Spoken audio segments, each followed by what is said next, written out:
Today, what we're going to do is we're going to continue cruising through the book of Acts. That's what we've been doing as a church.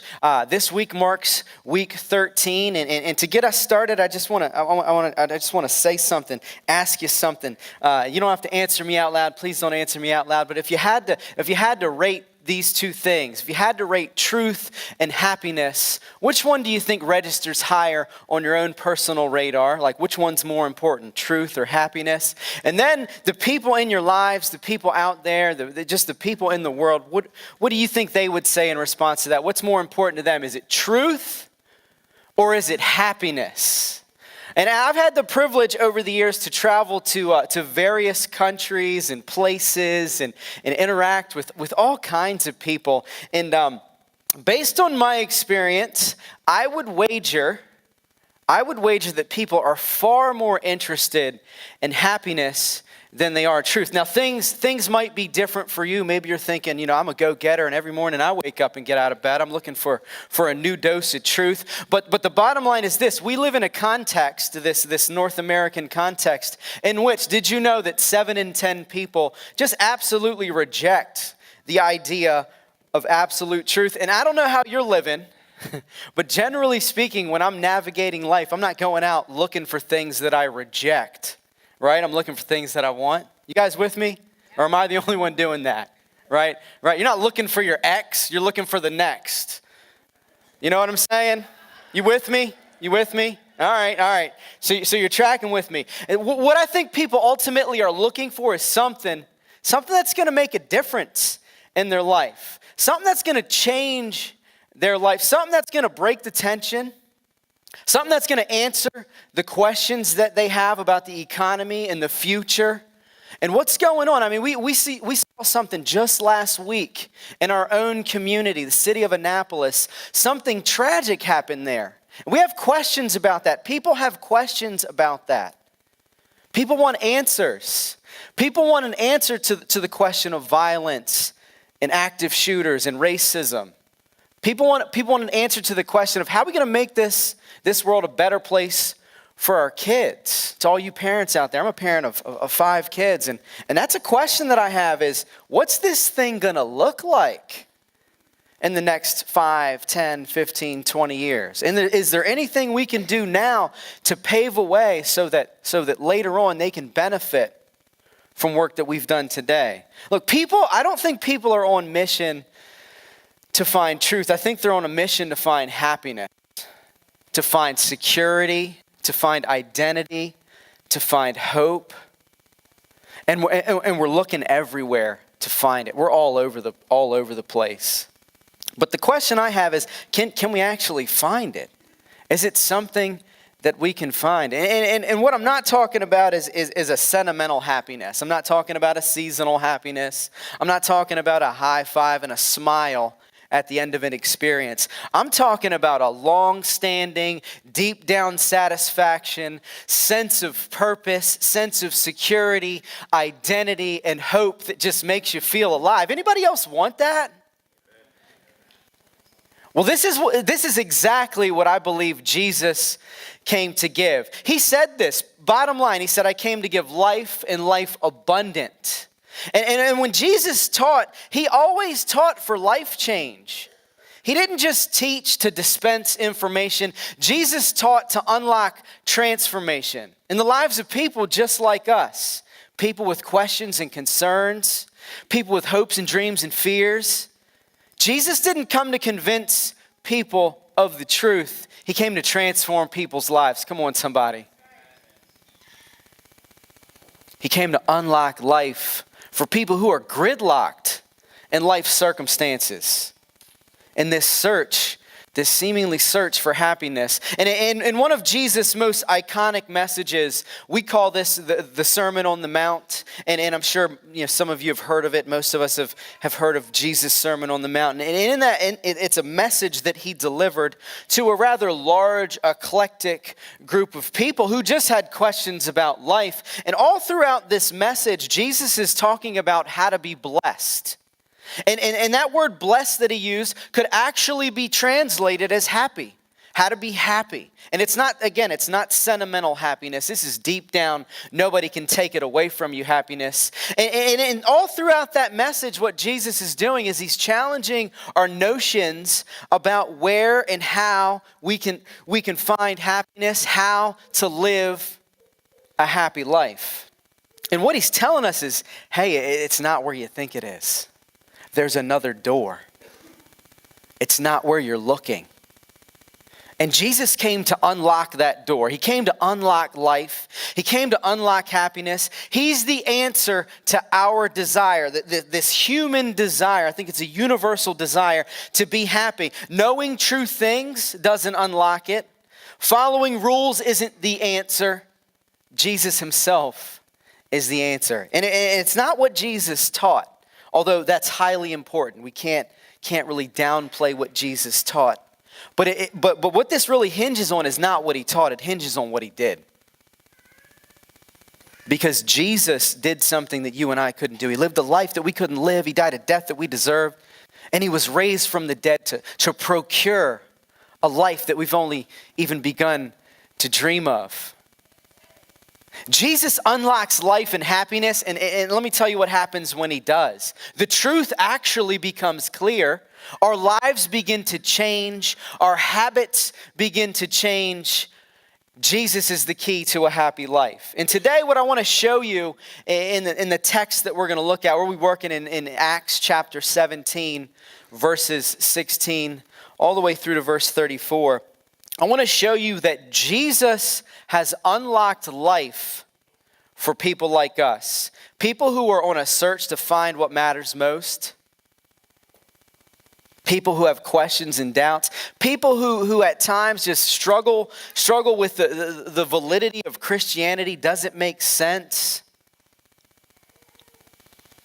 Sometimes there's things in there or things that we read that are just hard to believe. People who've tried all kinds of things to find happiness and purpose and identity and hope. And sometimes we just feel like we're striking out. Look, Jesus can unlock the life that you desire. And let me tell you how he can do it. Because Jesus can meet your deepest desire. And this is what Paul's trying to show people in Athens. Because this is something that he himself experienced firsthand. Now, just prior to Paul's arrival at Athens, Paul's a follower of Jesus who came from a train wreck of a life where he was trying all kinds of things to create an identity for himself, to create meaning and value for himself. And then enter Jesus, everything changes. Paul's radically transformed. But right before this trip to Athens, Paul's in a city called Berea. And all he's doing is he's telling people about Jesus. All he's doing is saying, hey, I don't know how you're living or why you're living the way that you're living, but Jesus is the key that will unlock your life, that will change absolutely everything. And there are people there that they just don't like that message. They're not into what he's saying. And so they attack Paul. Paul has friends in Berea, and his friends don't let Paul just get attacked. They board him onto a boat, and Paul breaks camp, and he heads to Athens. This is a bit of a detour. I imagine Paul would have been a little bit frustrated. You guys ever been on a detour? All right, where my husbands at that drive your wives around? You ever took your wife on a detour? Just don't do it again. You know what I'm talking about, right? I'm not making this stuff up, okay? So he's there, he's on this detour. And this stop wasn't on the itinerary, and because of the way that he left, two of his boys, you had Timothy and Silas, these were his guys, they get left behind, right? He's waiting on them, and he's in Athens. And now Athens is this beautiful city. It's a place where culture was created. It's a place where news broke and trends were set and mainstream culture was established and then just flowed out to the rest of the world. And I'm convinced that maybe it was the first place that skinny jeans showed up. Social media, hashtags, the best memes come from Athens. Man, y'all are a tough crowd. But we love you, we love you. It's the epicenter of influence and intellect. The thought leaders of the day were in Athens because Athens was the place to be in the world. And what we're going to see is that attack in Berea, And sometimes attacks are like this. They're just an announcement of something to come. The attack in Berea, really what it does is it unlocks a place of influence for Paul in the most influential city in the world, Athens. Check out verse 16. It says, while Paul was waiting for them, you remember he's waiting for Timothy and Silas in Athens, his spirit was troubled within him when he saw that the city was full of idols. Athens was amazing, from the art to the architecture, to the free-thinking vibe. Athens was a hot location as far as the times were concerned. But Paul is seeing through all of that. He's not feeling the hot location that Athens is. He sees a city filled with things and trends and ideas and lifestyles that overpromise and underdeliver. Every single time. He sees a city filled with people chasing after things and lifestyles and relationships that only ever leave them feeling empty.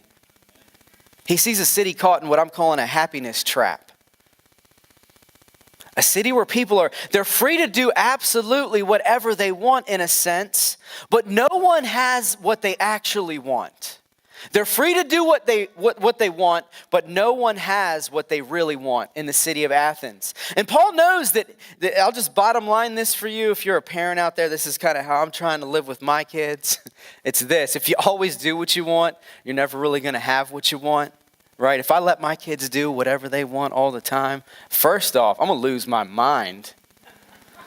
And secondly, I don't know what's going to happen to them. They're just going to be discontent monsters, and I don't know how they fit into society, but it's a whole nother story. Athens is filled with these happiness traps. And this is what idols are. They're traps because they always overpromise, meaning they always tell you you're going to get more out of them than you actually are. And they always underdeliver. As Paul moved through the city of Athens, he sees shrines and enormous monuments and statues. Some of them were to Aphrodite, the goddess of beauty, and Ares, the god of war, and Artemis, the goddess of fertility and wealth. And these things were immaculate. They were amazing. But beyond that, the people of Athens had built their lives on what they thought these gods could deliver and living up to the expectations of the gods of that city. And bottom line, these gods were more like the boss that you can't please. They were angry and ornery and nothing was ever good enough. And you're working to exhaustion with no recognition. Basically, they were kind of like versions of people, but like on steroids. And this picture of what Paul sees, maybe you have a hard time connecting with it because you probably have never sculpted anything and like resurrected or erected a monument in your yard. And you probably don't kneel down to an idol to worship, but let me show you something. An idol isn't a shrine or a statue. An idol is anything you're building your life on outside of the resurrected Jesus. An idol ultimately is a pathway, whether someone else created it or you created it, that you think is going to deliver happiness, meaning, identity, security, and hope. That's all an idol is. It doesn't have to be a shrine or a statue. It could be an idea or a lifestyle. It could be a relationship. It could be a career. And Athens is filled with all kinds of seemingly pathways to happiness. And our lives and our culture really are no different. And here's the thing. You don't have to be religious. You don't have to go to church to have a pathway. You don't have to be irreligious. You don't have to be someone who rejects God all out to have a pathway to happiness outside of Jesus. Everybody has one. Everybody has something that they've turned to over the course of their life, or a series of some things that they've turned to. And I'm convinced that even us, people who are following Jesus, still get caught in this happiness trap where you're just stuck turning to something to deliver ultimate meaning, ultimate hope, ultimate security that just can never deliver. I'm convinced that this is a universal struggle that people have, because everyone needs a sense of happiness and purpose and identity and security and hope. And I don't think that we're just born with it innately. I don't think that we can give it to ourselves. And because we can't give it to ourselves, we're constantly looking for it everywhere. In careers, in possessions. Some of us are looking for it in ideas about love or sex or money or power or a social circle or a bucket list. Or a series of personal bests that you're convinced if I hit all these personal bests, then I will have arrived. Or your performance or body image. Look, we all have the ability of creating pathways to happiness, which means that all of us ultimately are giving our lives to something. And whatever that thing is that you look to for happiness, understand it like this. Whatever that thing is, or that relationship is, or that career is, or that next step that you think you have to take is, regardless of what it is, if it's apart from following Jesus, if you're looking for happiness, meaning, security, identity, and hope outside of the resurrected Jesus, ultimately that thing serves as your God. It serves as your means of proving yourself, even if you don't think in those terms.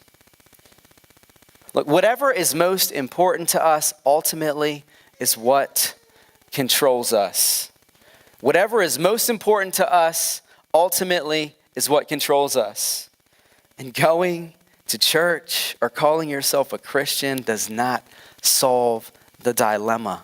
It doesn't make us immune to the struggle, and neither does rejecting religion or rejecting God. Or getting a new spouse, or getting a new car, or moving into a new neighborhood, or getting your kids into that choice school, or getting a divorce, or abandoning your responsibility as a spouse or a parent to enjoy hobbies and things that you like to do, or pursue things that you feel like you're supposed to pursue. Look, all kinds of people are turning to all kinds of things in order to find happiness. There's really no real fundamental difference between people, religious background or not. People have a desire to find happiness, purpose, identity, security, and hope. The only difference we have is how we go about doing it, where we find it, the things that we turn to find it. We're no different than Athens, really. We're not. We have our own proverbial statues. Hear me on this. We might not physically kneel in front of a statue of Aphrodite, the goddess of beauty, but I'm going to tell you this. People in our context are still struggling with body image issues, are they not? They're still overwhelmed with depression because of how they look or how they feel. They're still giving themselves to some lifestyle change that they think is going to produce something in them that'll make them feel better about themselves and the way that they look. We might not burn incense to Artemis, right? Anybody in here burning incense to Artemis? Cool. Neither am I. That's the goddess of wealth and fertility. And hear me on this. We ain't burning incense, but I tell you what, we're busy chasing after success and accolades and career and wealth. And here's what we're burning. We're burning our families. We're burning our spouses. We're burning our kids. We're burning our friends at the altar of this proverbial Artemis, all for the sake of success, career advancement. And we can learn from our past. We can also learn from the past of other people who have chased the things that we're chasing after today. There are people that have already chased it. There are people that have already come to the end of the line, and they've been able to answer the question that oftentimes at the outset of an endeavor we're not able to answer, and that's this: is it going to be worth it? Are we going to get what we really seek at the end? There's a man by the name of David Brooks. He was writing for the New York Times a few years back. And he highlighted this in what he was calling in America this success ethos, meaning that we've really created, we've elevated success to the degree that it's just okay. It's okay to chase hard and fast for success. And he was talking about presidential candidates with one of the groups of people and executives and people that just have a craving and a hunger to succeed. And here's what he said: countless presidential candidates, and I'm just saying this, anyone chasing personal success at the expense of things that really matter. They say they're running on behalf of their families, even though their entire lives are spent on the campaign trail away from their families. Here's what happens. As the years go by, people on this track realize that ultimately their success is never enough to overcome their deep sense of loneliness. Many of their spouses and children are alienated from them. They seek to heal the hurt. They get into affairs or take other desperate measures to medicate their inner emptiness. Then comes family breakdown or scandal or both. And he was actually writing in response to just the moral breakdown, family breakdown of a political figure at the time. They've sacrificed everything to the God of success, and they're standing there empty-handed because it wasn't good enough. Look, if the only thing you're living for is yourself, in the end, let me tell you what you're going to have: yourself. If the only thing you're living for is yourself, in the end, all you'll have is yourself. And you can't have success without sacrifice. I'm convinced of that. And when the sacrifice outweighs the success, you haven't succeeded. You hear me on that? If your sacrifice outweighs your measure of success, you haven't succeeded. If you're willing to sacrifice relationship over some reward, you haven't really succeeded. So before you make that next move and you chase after that next thing, maybe you're trying to chase down a career path or make a power move that you know is going to move you personally forward, please count the cost. Do it for the sake of yourself and do it for the sake of the people that you say you care about. Because the moves you make today might not yield the results that you want tomorrow. In Athens, that's what Paul sees. I think he sees people that have just given themselves time and time again to things that overpromise and underdeliver. Something that in the end doesn't deliver what you really wanted in the first place. Something that will never be enough. And this, in verse 16, we read that Paul was upset. This is why Paul's upset. He's not angry at people for making bad choices. There was a time in his life where he was chasing after all of those things. And he wrote about it. He had some friends living in a city called Philippi, and he wrote them a letter. And in that letter, he talked about his experience. And here's what he said. And I'm paraphrasing. If you're like, what is he doing up there? Where's he pulling this from? I'm paraphrasing, so bear with me. He says, the very credentials these people are waving around as something special. This is Paul. I'm tearing up and throwing out with the trash, along with everything else I used to take credit for. And why? Because of Jesus. Yes, all the things I once thought were so important are gone from my life compared to the high privilege of knowing Jesus. Everything I once thought I had going for me is insignificant.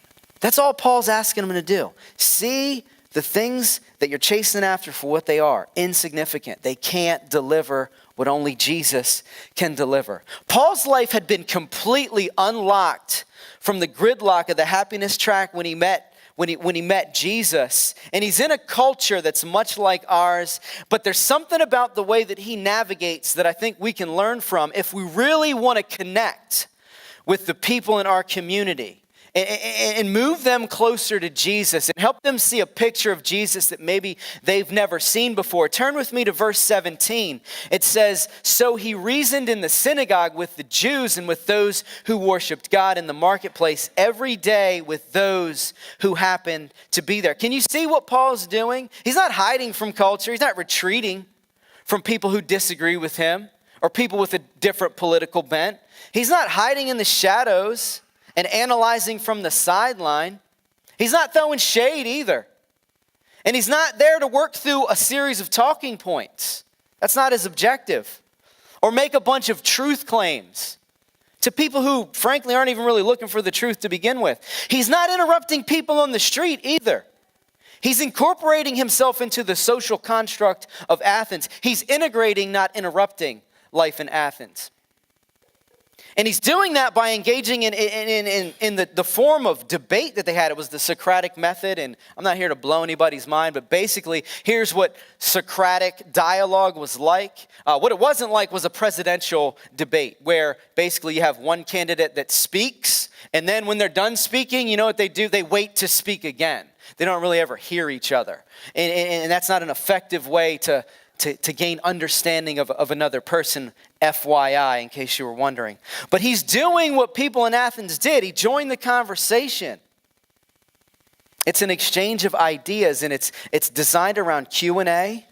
And you know what else it's designed around? Active listening, which we're all really good at, right? Active listening. You guys good at it? Your wife tell you you're good at it? You ain't good at it. Okay? I think one of our biggest challenges is active listening. And it's listening to people who are just different than us. You know, they're different color than us, or different race than us. Maybe they're from a different cultural background, or a different political bent, or a different generation, or a different sexual orientation. We struggle to give time and effort to people that disagree with us. And it's okay to admit that, but it's not okay to stay there. And so we gravitate towards people who think like us, agree with us, and clap for us, and we reject anything outside of that. And unfortunately, that's the opposite of what Jesus did. I mean, bottom line, everybody disagreed with Jesus. Do we agree with that? Like out the gate, nobody was on Jesus' team. It was Jesus. And then he invited people in. Outsiders became insiders. And so if you want to keep people on the outside, you treat them like this. Don't listen to them. And because here's what happens. When we operate like this, we run the risk of reducing a human being that's very dynamic and unique and has their own set of experiences to an ideology. Or maybe their lowest moment. Or a soundbite. I couldn't tell you how many people I met. If I left them at that, man, I met them at their lowest moment. I just had the privilege a few weeks ago of marrying a friend of mine. I met him when he was living in his truck. He was making every bad decision that he could make. God didn't leave me there. I wasn't going to leave him there either. But I tell you what, I was tempted. Because man, when somebody's living in their truck and doing all the same things that got him there in the first place, am I the only one that upsets? You guys with me? Okay, good. I feel like I'm in good company. All right, but here let me get to the point of this little matter here. We're not called to reduce people to a stereotype or a soundbite. We're really not. And we're not called to go around trying to be right and trying to identify who's wrong because we think we're so right. There's something more important than being correct. And you know what it is? I'm going to tell you what it is, in case you were wondering. Thanks for asking. Look, being correct without being compassionate isn't correct. Being correct without being compassionate isn't correct. And I would wager, and maybe they're here today, but there's somewhere out there that there are parents that would give anything. And you know what they'd give anything to do? Go back in time and not die on the hill of being right with their kids. They would do things differently. And you know why? Because they would love today to be able to have that conversation with their child, who's now an adult, who's now doing life out there on their own. They would love to have an open dialogue with the kid that they reared and raised and loved. They would love to go back in time and do things more compassionately than correctly. Look, truth without love is not the truth about love. Truth without love is just not the truth about love. And the wrong way to be right is correctness without compassion every single time. So look, if you want to be a compassionate person, you're like, man, I'm just not compassionate. I'm not really, that's just not me. But you want to be one? I think the best way to become a compassionate person is this. You have got to start seeing yourself as a person that has an absolute deep demand for compassion in your own life. You have got to see yourself as that person. You have got to see yourself as a person who needs compassion in order to become compassionate. So Paul, what he's not doing is he's not out there in Athens trying to prove that he's right and they're wrong. He's not rejecting people who are different than he is. But also another thing that he's not doing, he's not hiding who he is either. It's not like he's pretending to be somebody else. He's not a chameleon going around town and like playing the part. Paul tells us that one of his missions in life was to be all things to all people so that he might save some. That's all Paul's doing. He's being all things to all people in Athens so that some might hear the message of Jesus and their life might change forever. So look, you don't have to hide who you are to accept people where they are. Because here's an important part about showing people a God who so loved the world. You can show people how much God loves them by loving people who are different than you. By not forcing people to prove themselves to you before you respect them or care about them or make them feel like they matter. We should do what we see Paul doing here. All he's doing is he's seeing things as he's navigating Athens. We haven't even read what he said yet. He's navigating Athens. He's trying to see things through the eyes of the people in Athens. These are people of other races, people of other religions, people of other political views, other economic spots in life. There's critics there. Not everybody likes Paul or what he has to say. And the reason why he's doing that is so that he can connect with the people of Athens. He'd rather have influence than be right, because he has an important message for the city of Athens. It's the life-changing message of Jesus. And so, if you're not a good active listener, I'm not trying to beat you up with this, but hear me on this. Listening to people is a catalyst to loving people.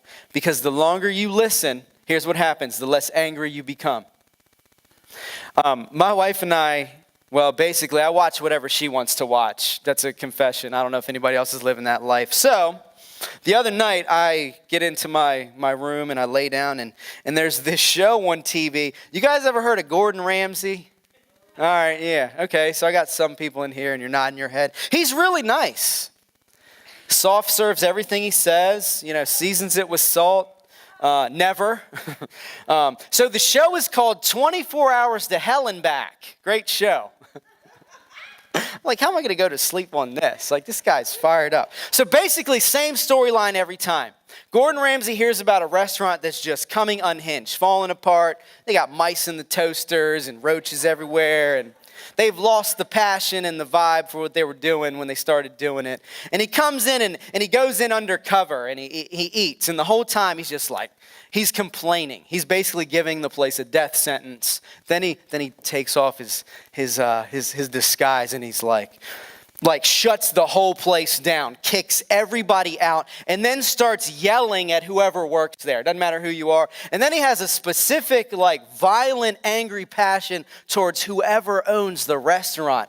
And he is doling it out, just jabbing him proverbially punching him in the face. And these people aren't saying anything. And then he says, "Why aren't you saying anything?"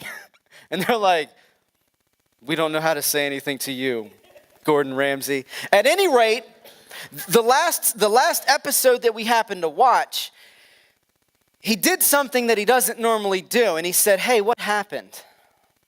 He sat down with the guy, and this was after he had already cussed him out and made him feel horrible. And then he said, "What happened?" And the guy explained this traumatic experience that just derailed his life. And that was the first time that Gordon Ramsay actually may have connected with another human being. I'm telling you, I was in my bed "Hey, honey, you think he's married and has kids? Where's he at on the relationship spectrum? This dude is hard as nails." But he sat down and he listened. And you just saw he got less angry. His posture changed. And he actually loved the man. He started to press into him and empathize with him and love on this guy, and breathe life into him, which is mind-blowing. Gordon Ramsay, you don't breathe life onto anybody. Jeez. So all that to say is listening to people is a catalyst for loving people. Because the longer you listen, the less angry you become. And the less angry you are, the more that you can actually care. Listening is one of the best ways that you can show someone in your life that you care. And you married people know this. You know when your spouse is tuning you out and you're talking and they're not listening, Makes you feel great, right? You're deflated at that point. Come on.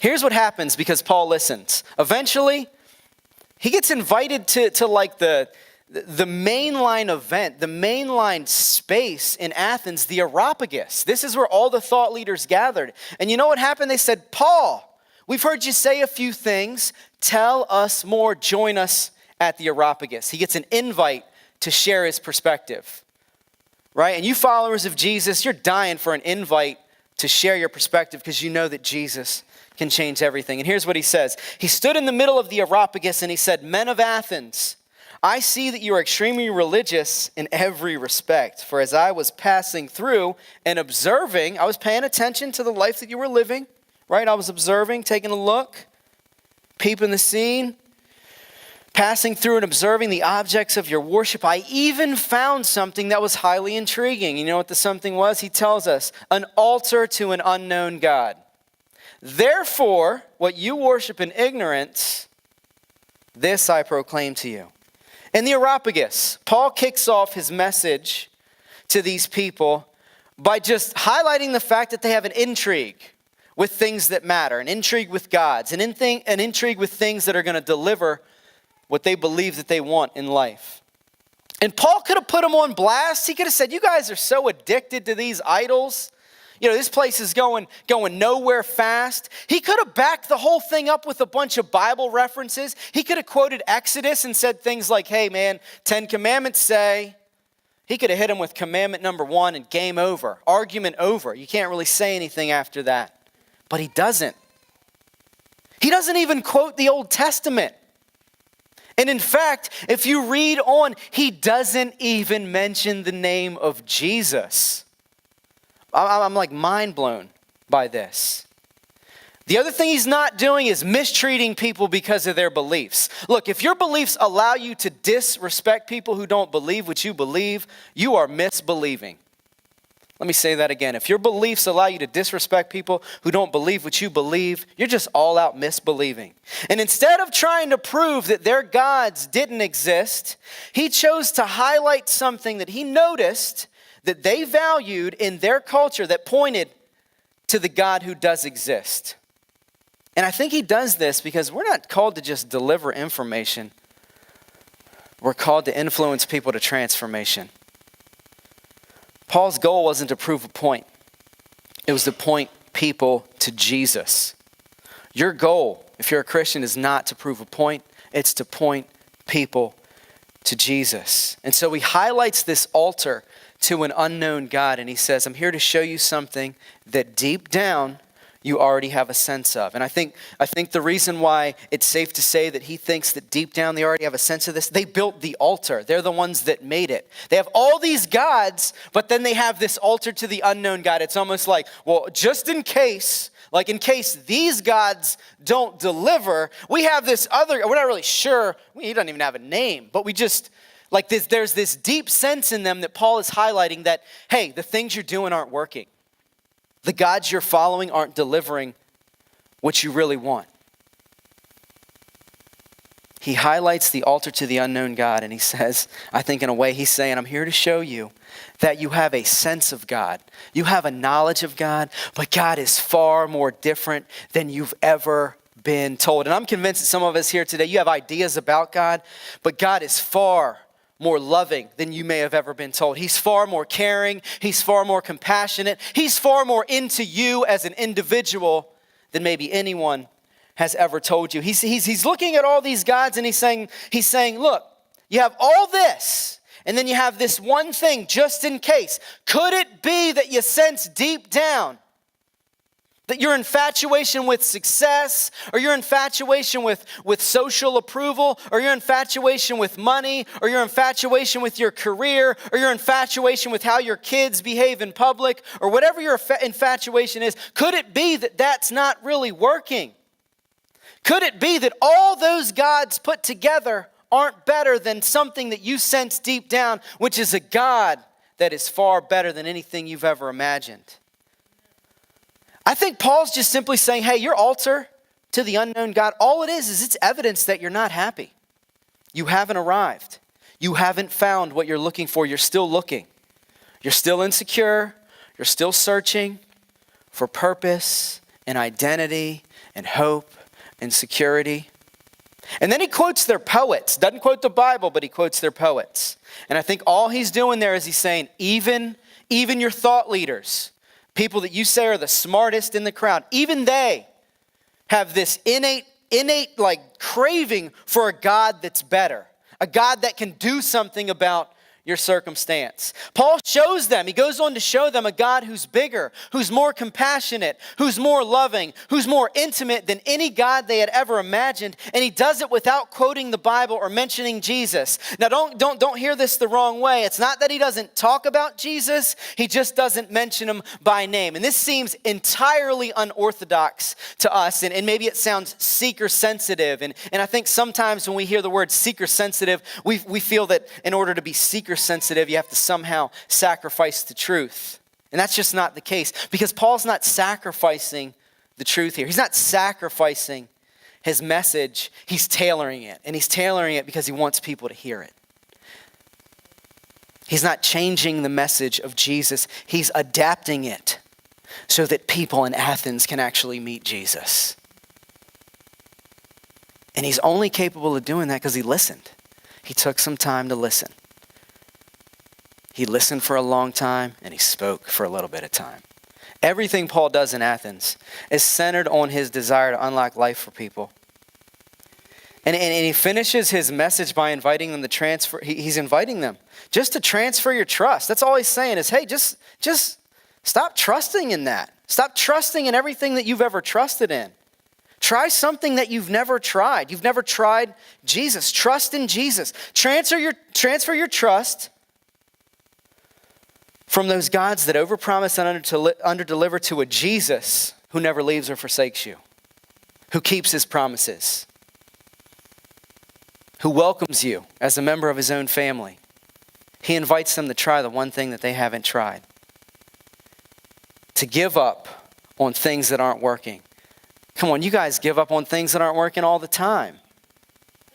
Do you not? I mean, who out there is like not giving up on something that doesn't work? You do it all the time, right? You give up on the car that doesn't work. Give up on the job that doesn't work. You give up on the relationship that you don't feel like's working. All Paul is doing is saying, hey, give up on some things that you're supposed to give up on so that you can trust in Jesus. Get rid of all these things so that you can create space in your life for Jesus. He'll fill it. He's not going to let you down. Listen to what he says in verse 30. He says, therefore, having overlooked the times of ignorance, God now commands all people everywhere to repent, because he has set a day when he's going to judge the world in righteousness by the man he has appointed. He has provided proof of this to everyone by raising him from the dead. Look, Paul is very plainly just saying, you're either going to strive unceasingly, or you're going to find rest in the love of Jesus. You're either going to strive unceasingly, or you're going to find rest in the love of Jesus. You're either going to build your life on things, relationships, traditions that eventually are going to fail you, or you're going to build your life on the unfailing love of Jesus. Look, what happened on the cross, let me tell you two things about it. It can't be outdone, and it can't be undone. Come on, somebody. What happened on the cross can't be outdone, and it can't be undone. When Jesus rose from the dead, here's what he did. He completely disarmed the power of death, and in so doing has completely, once and for all, unlocked life. And he's inviting people like us, people like the folks that were in Athens, to come alive in him. And so if you want your life, if you want it to be unlocked, if you want the life that you deep down desire, a life that's marked by a happiness and a security and an identity and a hope that nothing can take away from, if that's what you really want, if you want a hope that's going to keep you going regardless of what's going on around you, here's what you need. You need a God who's bigger and stronger and more committed and more powerful than anything going on around you. You need a God that's more intimate and more loving and more compassionate and more merciful and more kind than anyone you've ever met. You need a God that's not going to leave you or forsake you. You need a God that's going to meet you in the middle of your mess because you know you can't get yourself out of it. You need Jesus. That is all Paul is saying is, people of Athens, you're smart, you're bright, you got some things figured out, but there's one thing that you don't have figured out. You haven't figured out where to get what you ultimately seek. And I'm here to tell you who it is. It's Jesus. And you know what happens in the city of Athens? They cut him off. They're like, Paul, stop, come back tomorrow. But something big happens in that city. Two people they name, they come forward and they meet Jesus for the first time. One of them is an Areopagite. He's there, like that's his hometown. He's an influencer. And eventually over time, that whole city changes. That whole city abandons what they were about when Paul showed up there, and they follow Jesus because, frankly stated, Jesus is just a better way to be human. Who doesn't want that? And so if that's what you're after, if you're after happiness and purpose and security and identity and hope, you can have that today.